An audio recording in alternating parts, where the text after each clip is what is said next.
And that might just be the case. And He might reveal, yes, this area is not pleasing to me. The things you're watching here are not pleasing to me. The places you're going here are not pleasing to me. And that is why I'm putting you through some of this hardship. So realise this is not always the case, or even the most commonly the case, but it can happen that God disciplines you by some sort of suffering. So make sure, first of all, that you're not displeasing God in some area of your life. But as I said, just because God is putting you through suffering, just because you're going through tough times, doesn't mean that you're necessarily sinning. And this is what I want you to realise. Don't think that every time you've gone through some sort of tough time, it's because you've done something wrong. We can go through tough times even when we've been living a good life before God. We've been living a righteous life. And this is what confuses so many people. Why, God? I've been living for you. I've been doing all these things for you. I've been going to church. I've been serving. I've been driving people around. I've been using my time for you, my talents. I've been playing the guitar for you. I've been reading my Bible every day and studying. And still, I go through this suffering. And still, I go through this pain. Why, God? Why? Let's look at the reasons. And you'll see how wonderful God's reasons really are. Secondly, God may allow suffering to teach us something or to build us up. God uses hard times to show us things that we could never have imagined. And this is true. The greatest opportunities come from times of suffering. And we all know that a time of suffering can be a time when that suffering lead to something that when that suffering is over, it will lead to something greater in our lives than we could have imagined. It will lead to a character that we couldn't have imagined. It will lead to us having opportunities that we couldn't have imagined. And the principle is there that often to get to good places in life, the hard yards need to be put in. That we need to go through some sort of suffering or difficulty to get there, to get to a position. And so God teaches us through times of suffering to rely on Him. Think about it. How close are you to God when things are going well as opposed to things when things are going haywire? So often it takes that just to get us back to God. When things are going well, we'll rely on our riches, we'll rely on our possessions, whatever it is that life has given us.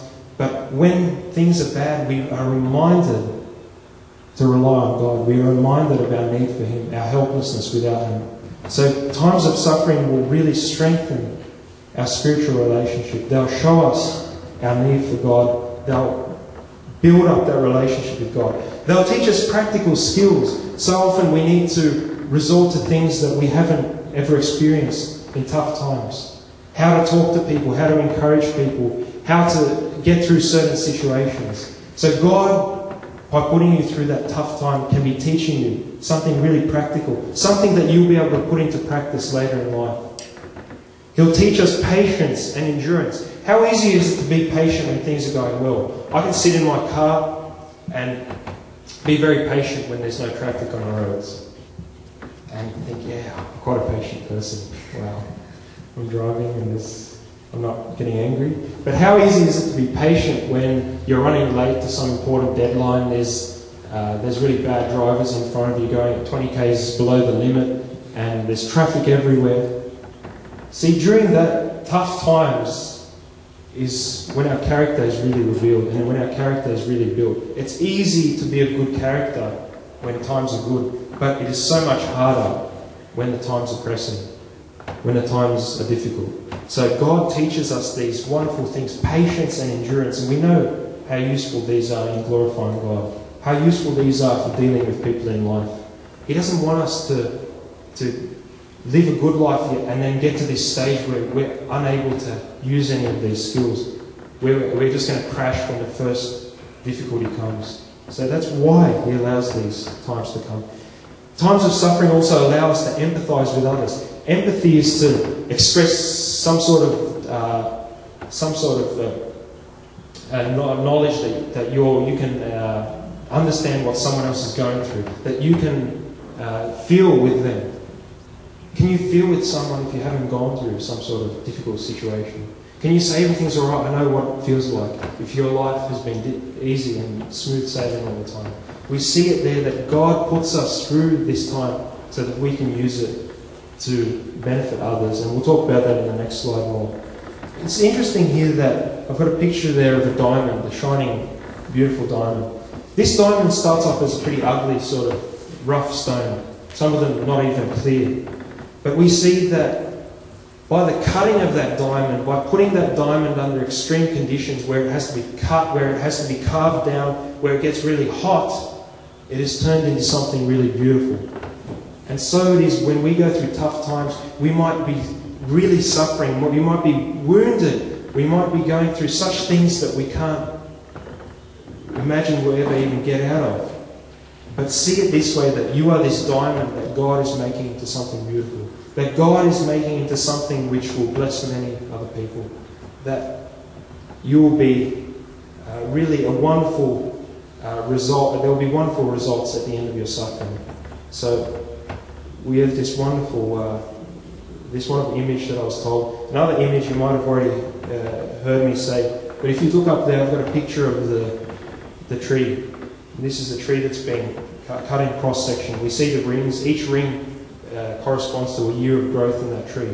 Now you see there's dark rings and there's light rings in that tree. I might have told this story already, but I think it's a really good one to remind ourselves of. The dark rings are times when that tree went through great suffering, when that tree went through drought, when that tree didn't have a lot of nourishment. But the interesting thing is that these dark rings are the hardest and the strongest parts of the wood. During these times, these rings form, these times of difficulty. And these rings are what give the tree its strength. If that tree was light in colour all the way through, it would be blown over in the first storm. But because that tree has these dark rings, these times of difficulty, it is able to stand later on when big storms come. And so it is in our life. Because of the years of trial and the times of testing, the times God puts us through difficulties, we are able to stand when big storms come. We are not blown over, we are not crushed and cracked when the big storms come. So see yourself, your life as this tree, that when God puts you through a test, He does not despise you and He is not against you, but He is strengthening you. And He's making sure you'll be able to stand the storms of life, that you'll be such a great example later on as you stand as all the storms come. And as you are able to withstand any trial that comes. And really, the more you go through, the more you're built up. So, a wonderful example. So the challenge is for us not to see blessing, not to see suffering as a curse, not to see it as something terrible, but to see suffering as a blessing. Now, it sounds ridiculous. It's not what comes to mind. It's not what our emotions say. But realize from God, suffering, even though it's not easy at the time, is indeed a blessing. And He wants us to see it that way. And the more you rely on Him, the more you ask Him, the more He'll help you see it that way. So see it as a blessing, see it as a challenge, see it as a time when you can make yourself someone who will be ever so useful for God, and really someone who will be able to stand the storms of life. God is building you because He loves you. Let's go on. Second important point is also that God may allow suffering to help us help others. Why has Christ left us on this earth? We always say this. If Christ came and died for us, and if He gave His life for us, if He rose again that we might have eternal life, why is it that He didn't just take us to heaven?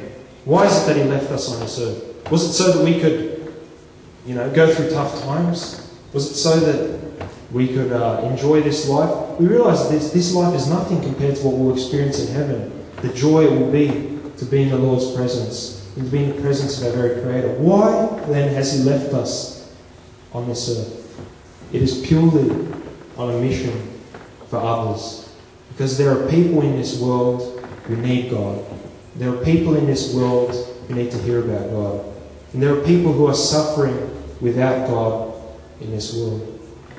Matthew 5:13-14 it reminds us that we are the salt of the earth, we are the light of the world.